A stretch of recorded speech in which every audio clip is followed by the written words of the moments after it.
One of the best things about points and miles is that it can really open up the entire world to you. Suddenly, that dream trip doesn't feel so out of reach, but with so many doors unlocked, the hardest part becomes deciding where to go next. In today's episode, we're sharing our family's travel bucket list, the places that keep us daydreaming, and the trips we hope Points and Miles will help us check off in the years to come. So listen in.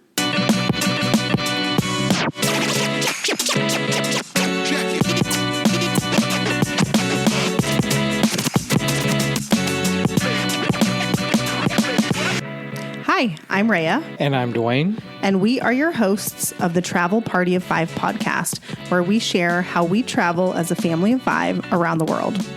We will also share how we use points and miles to travel as affordably as possible and sometimes even completely free. So if you're wanting to travel more with your family, but you're not sure how, we'd love for you to listen in. So welcome to our podcast, where we hope you learn a thing or two to get you closer to your next trip.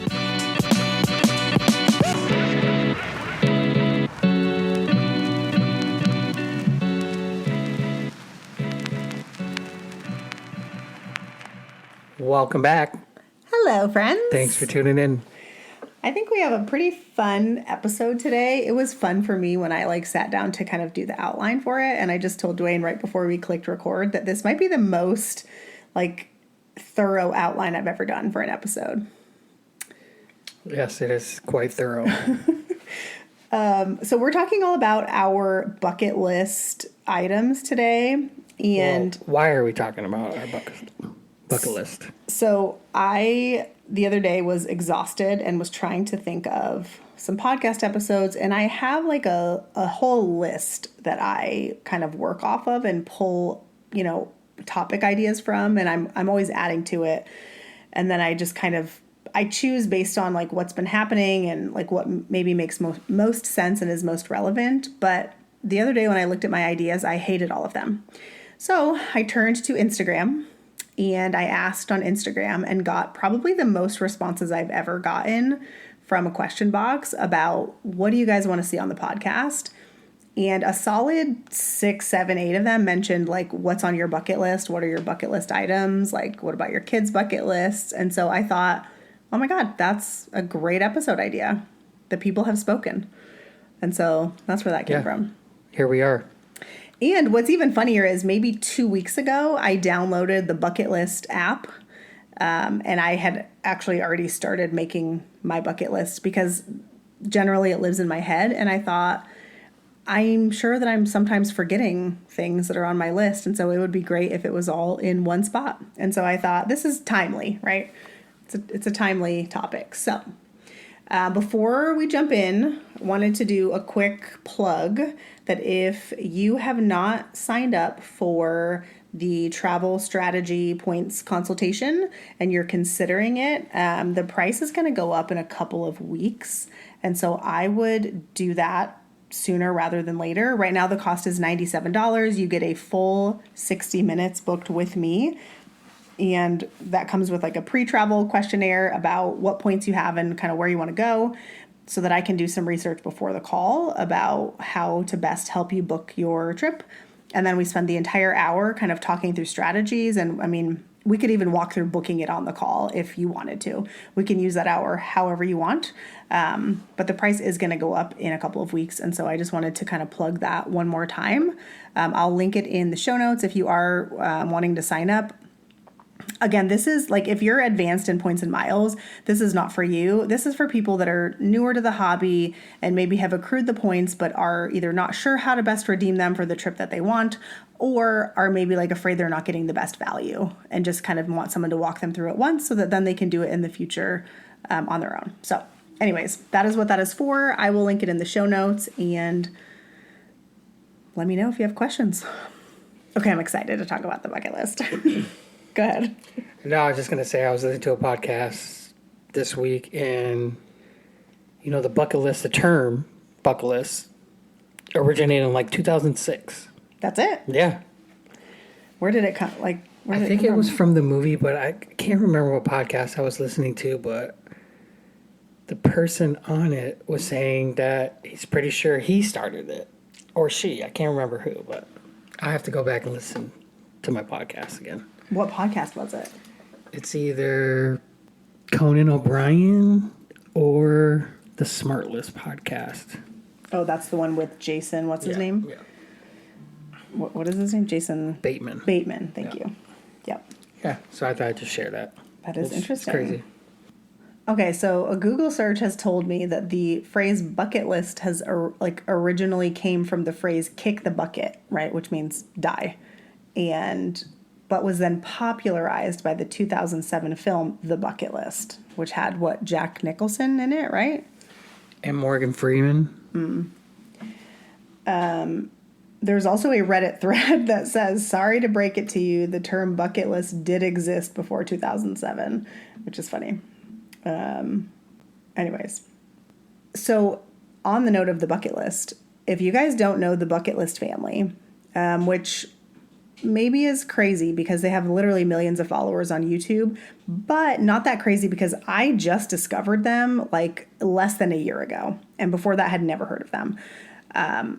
They have an app now, and their app is what I downloaded to kind of keep track of my own bucket list and our family bucket list. So that is the app that I use. I'm sure there are others, but I happen to like them as a family, and their YouTube videos are incredible. They have one from a couple years ago of them and their kids swimming with whales, and it is like I sat staring at the television with my jaw on the floor. I don't know if we've ever talked about this on the podcast before, but I was like, this is the most beautiful thing I've ever seen on YouTube. Like, it is incredible. So if you have no idea what I'm talking about, highly recommend going and checking out their channel. They don't post they were traveling full time for a long time, and they don't do that anymore. Their kids are a little older, but you can still go back and watch some of their older videos. And I mean, it's incredible. So anyways, okay, let's dive in. First and foremost, one of the questions was around our kids' bucket list. So we did ask them, like, what is on your bucket list? And for reference, our kids are 5, 8, and 11. And so we asked our daughter, she's the youngest, she's 5. What did she say? Asia and Africa. And we said, how do you know about Asia and Africa? She said there's a song. Yeah, apparently there's a song. And so that's her bucket list. And what did you tell her about Asia? We're going in September. Yeah, so she'll be checking that off real quick. Yes. Our middle son, who's 8, what did he say? This is probably my favorite. He wants to go to beautiful Miami and Philadelphia. And why does he want to go there? Because he wants to watch the Miami Dolphins and the Philadelphia Eagles. Yes. He's a big football fan. He himself plays flag football and loves to watch football on the NFL football. But he has 5 favorite teams. Yes, he has a lot of favorite teams. One of them is not my team, which is sad. Yes, Dwayne is a Bears fan, and none of our kids like the Bears in any way. They've all chosen other random teams that, and I'm a Giants fan, and I will add, also none of them like the Giants either. So, that's fine. So those were his 2 items, Miami and Philadelphia. And then our oldest, he needed some prompting, okay? But he does want to go to Brazil to see jaguars. He loves jaguars. He has loved jaguars and big cats for years now. And so that is pretty high on his list. I mean, when I think of Brazil, I don't think of jaguars. I know. Well, he also said Peru, and I said, why Peru? Because that's on my bucket list, but I think maybe not for the same reason. And he's like, well, they have jaguars there. And I thought, do they? I don't know. They probably do. He also said back to New York City. That was where, so we have a birthday tradition for our kids that when they turn 9, they get to choose a trip domestically of their choosing, and they get to go with Dwayne and myself. And this started because I took our oldest on a trip, except Dwayne didn't go. Yeah, I was going to say that hasn't started yet.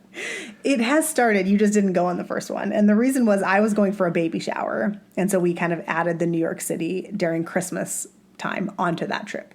And that was why Dwayne didn't go. But we have one coming up next month for our 8-year-old, soon to be 9-year-old. And Dwayne is going on that one. So thank you. Yes. And we're going to Dallas, which... We are going to Dallas. I've never been, so I I'm excited for Six Flags. We're going to go to Six Flags and we're going to go to a football game. So, yeah.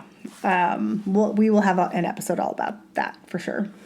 And then the other thing our oldest said was, he said, I mean, I've never been to Texas. Spoiler alert, yes, he has been to Texas, actually, when he was like 6. So I was like, okay, well. So those are our kids. Asia and Africa for the 5-year-old, Miami and Philadelphia for the 8-year-old, and the 11-year-old has Brazil, New York City, and maybe Texas. Again to New York and again to Texas. Yeah. So, like, I would love for our kids, like, this is how I envision the future, okay? I envision our kids making full-on PowerPoint presentations to, like, campaign for where our next vacation destination is as a family. Like, that is what I want to happen in the future, and it will bring me so much joy to sit and watch their presentations and kind of see, like, how they do it and why they want to go there and how they try to convince us to go there. But our 11-year-old could do that now, but the little two they're just too young. So that is what I see happening in my future, and I'm pretty excited for that. Yeah, so. I mean, they've been a lot of places already, so. I know, and I think part of that almost makes them, like, not, I don't know what the word is, but, like, not, I don't want to say excited, but, like, you know when you, like you have, like, a dessert every day, right? You don't get excited about dessert because you have it every day, you know? It's almost like the same thing. Like, when I was a kid, we traveled maybe once a year, and we drove from New York to Florida in an RV. Like, that was our vacation. One year we went to Maine. Like, it wasn't, like, that was it. And so I was super excited to, like, see all these other places and, like, travel internationally, all that, because I never got any of that as a kid. So I do worry that our kids are going to get so much of that they don't either enjoy travel or don't want to travel anymore. I don't know. I guess we'll have to see how that pans out, because we can't control that. But no. Okay, before we dive into kind of our bucket list items, and I have it broken down by, like, domestic and international and all that fun stuff, I wanted to give a little bit of context around how and why I think about my bucket list. And that comes from a book called Die with Zero. Have you ever heard of that book before? Of course not.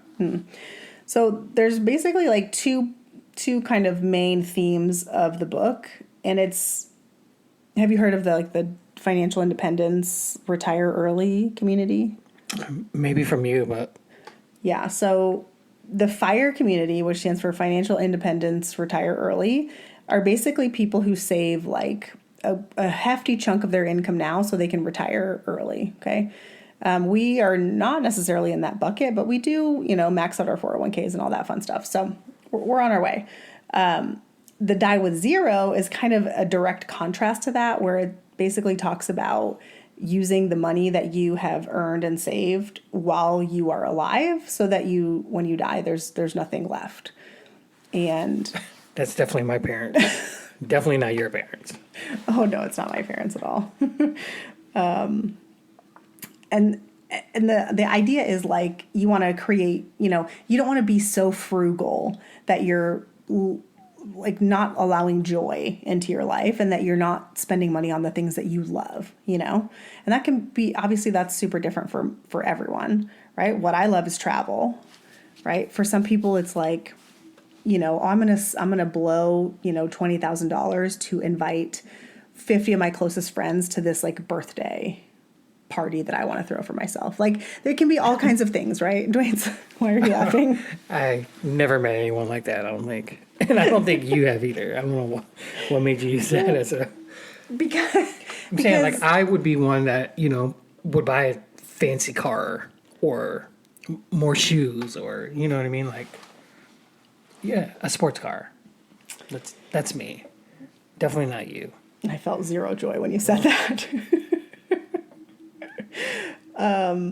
Anyways, okay, as you can see, it's different, right, for everyone. But that's the premise, right? And then one of the main themes of the book, right, is that there's no point in saving so you have millions of dollars to leave behind if it's preventing you from, like, thoroughly enjoying the life that you are living right now.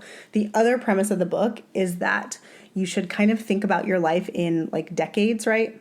20 to 30, 30 to 40, 40 to 50, 50 to 60, because as you get older, not only is what's important to you going to change, but what you're capable of doing is going to change, right? So like if you have on your bucket list, well, I want to hike like, Mount Everest, well, that should probably happen in your 30s or 40s, right? Because eventually you're not going to be physically able to do that hike, right? And then on the flip side, like if you're like, oh, I want to read War and Peace, well, maybe save that for like the 70 to 80 decade when you're less mobile and have more like time sitting around, And so that's kind of how I have structured my bucket list. Spoiler alert, Dwayne has structured nothing on his bucket list at all. And I think like when you travel with the family, the other layer of that is like currently like we're in our early 40s and very like capable, decent shaped people. There's really not much we couldn't do, although I will say I have no desire to hike Mount Everest, like zero. But the ages of our kids have to get factored into these trips as well, because there's a few things on my bucket list where it's like the kids are too young to do this now, but in like 3, 4, 5 years, it'll be perfect. So I think that's like kind of the added layer on top of not only of what we are capable of, but what are our kids capable of. You have any thoughts on any of that? No, I think you nailed it right on the head there. So one question that I got on Instagram and as a suggestion for a podcast episode was, how do you choose where to go? And that's part of how we choose, right? We look at kind of what we're capable of doing and what our kids are capable of doing. And we kind of contrast that with these items on our bucket list and decide like, okay, this year at the ages that they're at, like maybe these are the 2 or 3 trips that make the most sense. So first and foremost, we're going to talk about things we are already checking off of our list for both this year and next year. Yes, so this year I checked off Europe, as well as the kids. Yep. In about a month, a little over a month, we'll check off Asia for our daughter. Yeah, and the rest of us. And the rest of you. I've been there. And then in November, we will check off Christmas markets, which is very high on your list. Yes, probably in the top 3 on my bucket list for at least 10 years. Like I've been rattling on about Christmas markets for longer than I can remember, ever since I learned of their existence. Okay. And so it has been a long time coming, and I'm stoked for this, to the point where I hope I'm not disappointed, my expectations are high. So I feel like I need to be careful. Well, I mean, from what I've seen, they're pretty incredible. They look incredible. Yeah. The photos look so magical. I'm excited. Yeah. It's nothing in the States compares to that. Nothing compares. Absolutely not. No. And I'd just like to add, I checked off Europe this year, but not all the places I wanted to go in Europe. Yeah. And then next year, we're going to check off another piece of Asia, Thailand. Yes. Which I'm pretty excited for. I'm super excited about Thailand too, because I don't know if you remember this, but I remember this. When Dwayne and I first met, literally a week later, I was leaving to go backpack Europe for 3 months. And so I was gone for the entire summer. Yes, of course I remember that. No, I know you remember that. But when I came back in September-ish, I was like, the next place I want to go is Southeast Asia. I was like, that's where I want to go to next. And that was my plan, was to work on saving up enough money to do that the following year. Except you went and got yourself pregnant. So that had to put on the back burner there. Yes. And so all traveling plans came to a screeching halt. And instead of going to Southeast Asia in 2013, we had our first son in 2013. Yeah. In December. Yep. So Thailand feels extra special to me because that's obviously also been on my bucket list for more than 10 years. So. Yes. And I have a really good friend that lives there, and apparently he's a chef.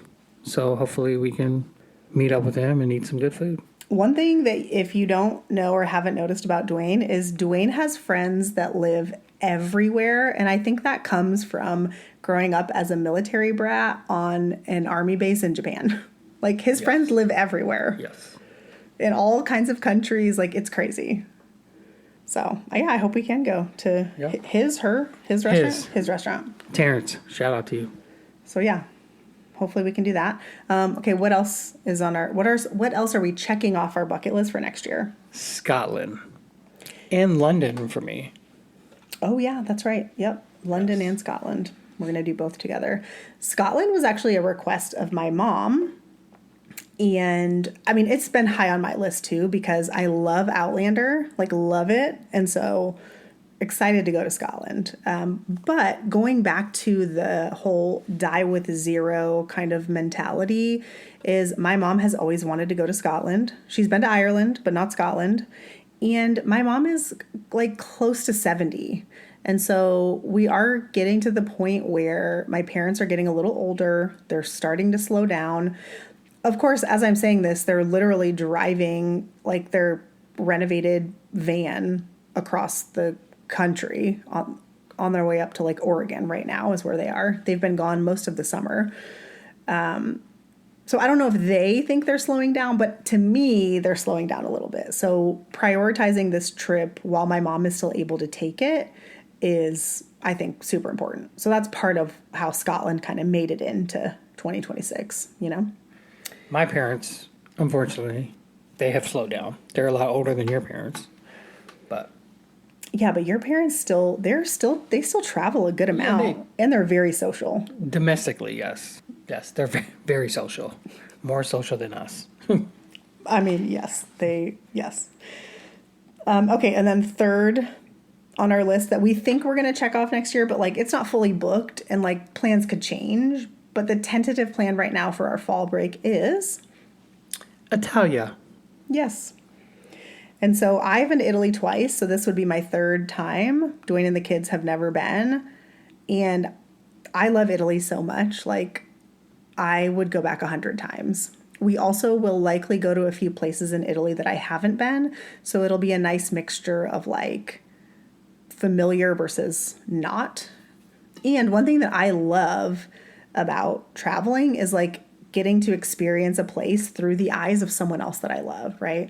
So taking Dwayne to see like the Roman Forum in Rome, I think he's gonna like think that's incredible, right? Getting the kids like to eat Italian pizza and pasta in Italy, like I think they're gonna love that. So I'm definitely gonna love it. I mean, I took pictures of every street in Spain, you know, yes, and in France. Yes. So. Every time I turned around, Dwayne was taking a picture of like an alley or a street, and he's like, "It's just so pretty." I'm like, "I know."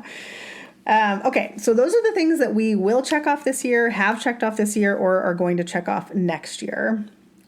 Let's do domestic first, and you go, and then I'll go, and then we can move on to international.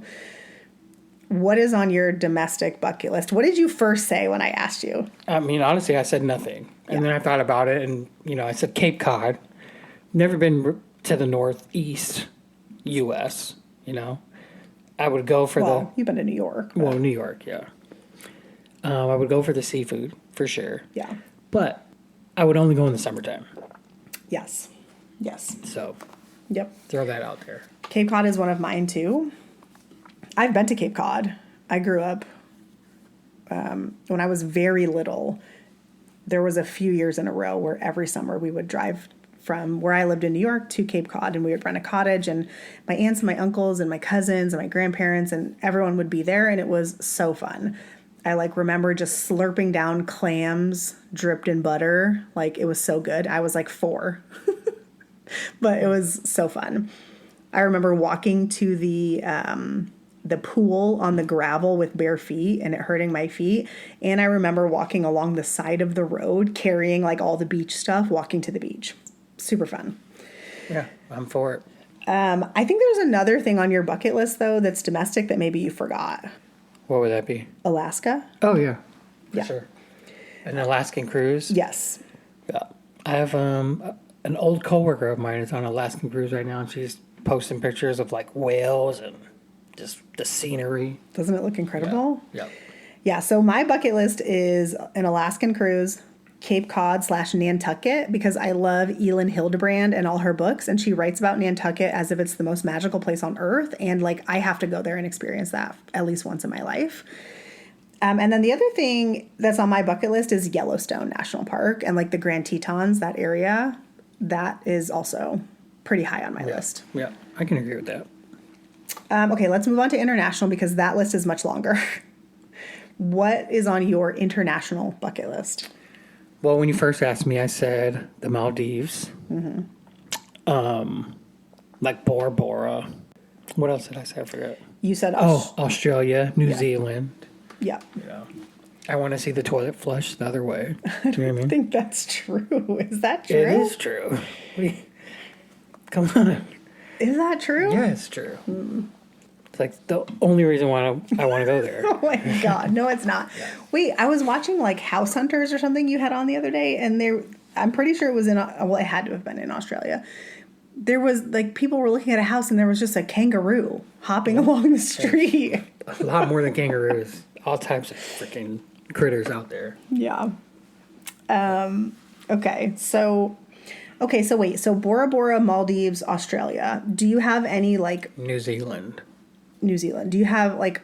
Are you thinking some of those as like couples trips versus family trips, or what are your thoughts? I mean, New Zealand, Australia for sure, family.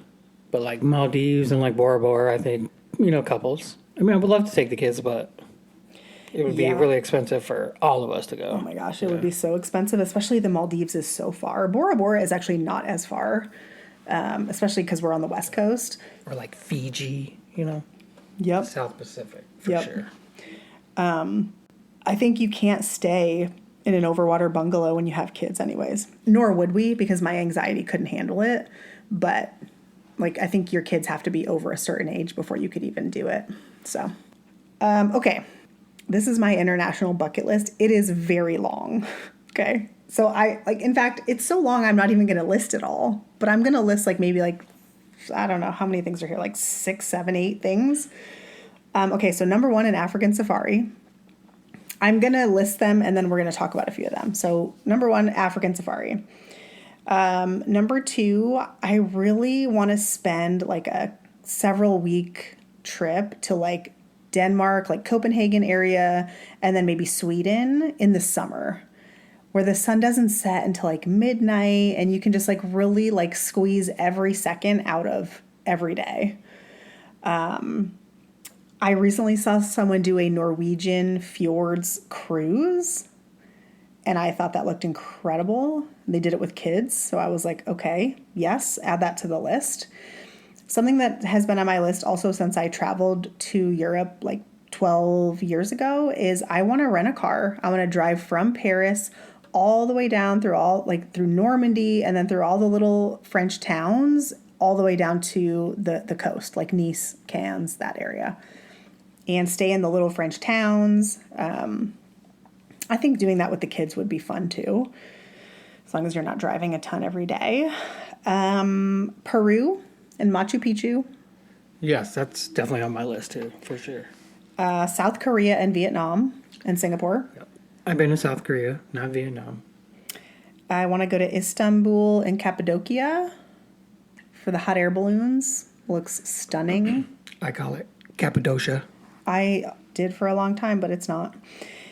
In fact, when I heard someone pronounce it Cappadocia, I thought, that's not how you say it. And then I looked it up. That is how you say it, actually.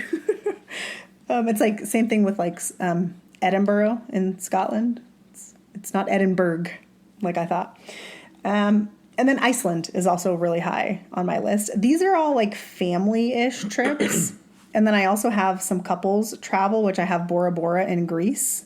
The Maldives would be nice too. It's just really far. So like Bora Bora and Greece are higher on my list.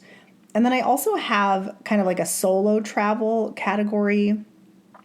Predominantly or like a girls trip. Predominantly what goes in there is trips that I really want to do where my kids can't come and Dwayne doesn't want to go. So the only item in that group right now is to hike the Dolomites in Italy. If you guys followed the Points Mom on Instagram, she did this like maybe back in June or somewhere over this summer, not long ago. She did this hike with her daughter, and you basically do these hikes every day, and you hike between these like little huts. And when I say huts, like they're like hotels that are like very nice. And then you like stop, you do your hike, you're, exhausted, and you get to your little hut. And I'm putting that in air quotes because it's like literally a luxury hotel in the middle of the mountains. And you have like a beautiful, comfortable room and bed you sleep in, and they feed you. And then you kind of wake up the next day and do the same thing. And some days are longer hikes than others. She did it with a company that I forget the name of. But I was like, oh my God, I am going to do that. And that needs to be probably in my 40 to 50-year-old time frame, So that means I've got like 7-ish years to make that happen. So, and I was showing Dwayne, remember I was showing you and you were like, yeah, I don't want to do that. No, not on my list. So yeah. So I need to, if anyone out there wants to buddy with me and go on this trip, let me know. Because the only person I could think that might do that is like maybe one of my best friends or my sister, and I don't know. Okay. I also I'm sorry, let me back up, going back to some of the trips. So African safari, for example, this is where our kids' ages and kind of where they're at comes into play. So our youngest is 5. When you're on a safari, you're doing game drives, likely once to twice a day, at least once and often twice. And it's a lot of time just like sitting in a Jeep. And so our youngest is 5. I just don't think that would be super enjoyable for her or for our 8-year-old. So I feel like that is maybe like a 3 years out for us, to where it's enjoyable for everyone and no one is like fidgeting, squirming, like losing their mind sitting in this Jeep all day, What do you think about that? Yeah, they're not ready for it. No. And it would just be really stressful for us too, to try to manage their squirminess. Our oldest one, I think, is ready. Oh yeah, he would be great. He would love it. The other two, not ready.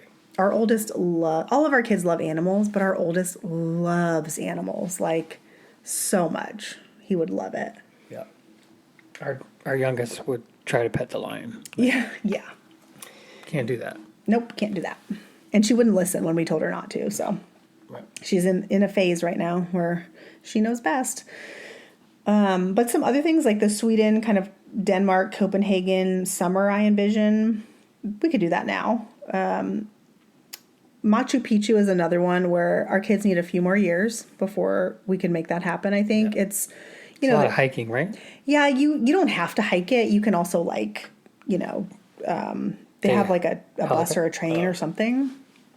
But it's still like a lot of early mornings, and like a friend of mine, hi Rania, a friend of mine just did this trip a few months ago, and she was like, there were no kids in like her group, and she's like, there was a lot of like early wake up calls, and it's just like kind of an exhausting trip. It's definitely a trip, not a vacation. And so that's, again, just something that we need a few more years before we can take all the kids on that.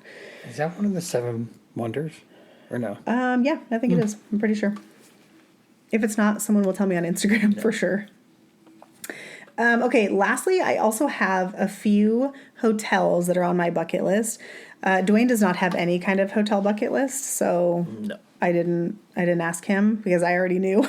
But I'm just going to quickly list a few hotels on my bucket list, and some of them are going to coincide with some of the trips that I have listed. So number 1 is the JW Marriott Masai Mara. That is where I would die to stay on an African safari. I have heard absolutely incredible things about it. So excuse me while I try to earn 1 million Marriott points so I can afford to take our entire family of 5 there. Next up is, and these are in no particular order, just as I thought of them, Park Hyatt Vienna is really high on my list. So as long as Christmas markets go well this year, maybe we can plan another Christmas market trip where we do like Vienna, Prague, those other countries. I like the sausage from there. Vienna sausage. The Park Hyatt Vienna is in an old bank. And so like... Oh, I remember you showing me that. Yeah, it looks so beautiful. Another one is the Conrad Bora Bora. So that's actually under construction starting, I think, early next year. It's under construction now, but they're like fully closing it starting early next year. So, but Bora Bora will be one of our couples trip like in the next 1 to 2 years for sure. Park Hyatt Maldives is another one. Again, the Maldives are really far. So that's, our youngest needs to be a little older before we go that far away from her, I think. The Canaves ES Suites in Greece, super high on my list. The Grand Hotel Victoria in Lake Como. Potentially, we might do that when we go to Italy next year. Again, we don't have anything booked, but we'll see. The Park Hyatt Kyoto. We are not staying there this trip. We're staying at the Hyatt Place. Makes me sad. But I've heard nothing but great things about that place. I know. If Dwayne and I were to do like a luxury Japan trip, this is where we would stay. Not with the kids. It's too many points for, you need 2 rooms. It's a whole thing. But that's where we would stay 100% if it was just the 2 of us. And then pretty much any Waldorf Astoria I want to go to. I would love to stay at the one that just opened or reopened in New York City. I want to go to the one in Cabo. So any Waldorf Astoria, except for maybe like Vegas. Do they have one there? They do. And I mean, the Biltmore here is also a Waldorf, which I've stayed at, and it's very nice, but like I want like the luxury Waldorfs, you know what I mean? Yes. So I also have a few flights on my bucket list. Again, I know Dwayne doesn't have any of these, but I feel like because I've only flown business class one time, and it was on Air France. So I feel like my bucket list for flights is pretty basic, but we've got like, your Emirates, your Turkish, Japan Airlines, and Q Suites. Those are like kind of my 4 big flight bucket list items that will probably take a while to knock off. But yeah, so those are my bucket list flights for now. What else? Anything else to talk about? No, I mean, I think that's it. Unless you got something to add. No. Okay, so yeah, this wasn't very informative, but hopefully you enjoyed listening. Yeah, maybe you got some like fun trip ideas out of it. We would love to hear your bucket list ideas for you and your family because I'm always looking for more trip ideas. So definitely send them to me over on Instagram at TravelParty5. I think the best part about points and miles is that it really opens up a whole new world, but at the same time, that can be super overwhelming because then it's like, well, how do I know? Like, how do I decide where to go out of all these places? And so I just think I'm going to be a little cheesy here for 1 second, and I'm going to wrap up this episode by saying, don't be afraid to dream big. Your bucket list doesn't have to be realistic. It doesn't have to be practical. It's okay if it's big. It's okay if it's daunting. It should be inspiring. It should remind you of what's possible. And I think points and miles can just really make those big dreams feel a little bit closer. And so the first step is obviously giving yourself permission to imagine that you actually can go to all these places. Dream big, make the list, use whatever app you want, write it on paper, it doesn't matter, and then start taking the steps to make it happen. Open the cards, figure out how to redeem the points. If you have the points and you're not sure, DM me on Instagram, we can chat. And as always, make sure to follow along at Travel Party of 5 as we check things off of our list and share them with you. We would love to see you there. Yes. So thank you for listening, and we appreciate you. Yeah, catch you on the next one. Have a good one. Bye.